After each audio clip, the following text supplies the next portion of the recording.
వేట్లపాలెంలో జరిగినటువంటి భారీ విస్ఫోటన ఘటనా స్థలాన్ని అలాగే బీజేపీ రాష్ట్ర అధ్యక్షులు ఎవరైతే ఉన్నారో మాధవ్ కూడా ఇప్పుడైతే సంఘటనా స్థలాన్ని కూడా పరిశీలించారు. ఇప్పుడు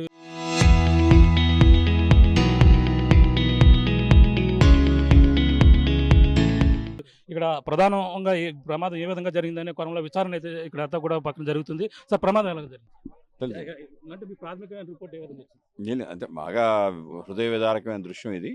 సుమారు 20 మంది మరణించడం అంటే చిన్న విషయం కాదు. ఇంతమంది మరణించారంటే ఎంత పేలుడు పదార్థం ఉన్నదని ప్రాథమికంగా చూడాలి. అంటే ఇవి రిపీట్ కాకుండా చూడటం ఒకటి, అలాగే అవసరానికి మించి పేలుడు పదార్థాలు తీసుకొచ్చాడు అనేది, గంధకం, పొటాషియం ఏ విధంగా వచ్చిందని అవన్నీ విచారణ చేయాలి.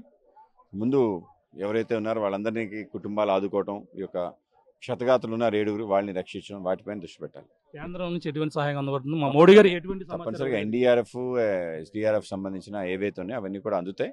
ఇంకా కూడా స్పెషల్గా ఏదైనా చేసే విజయం ప్లాన్ అయితే 7 గాయాలే, వాళ్ళ పరిస్థితి కూడా విషమంగా ఉంది. చూడాలి ఏం చేయగలుగుతాం. మోడీ గారు ఏమైనా స్పందించే అవకాశం లేదు, ఆయన స్పందించి ఆల్రెడీ ట్వీట్ పెట్టారు. ఆ విధంగా మీకు రావటం జరిగింది.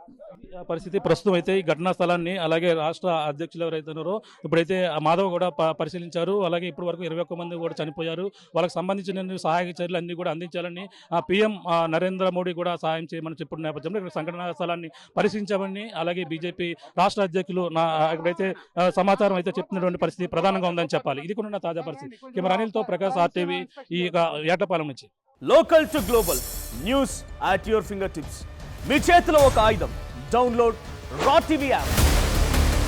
Media legend Ravi Prakash is back.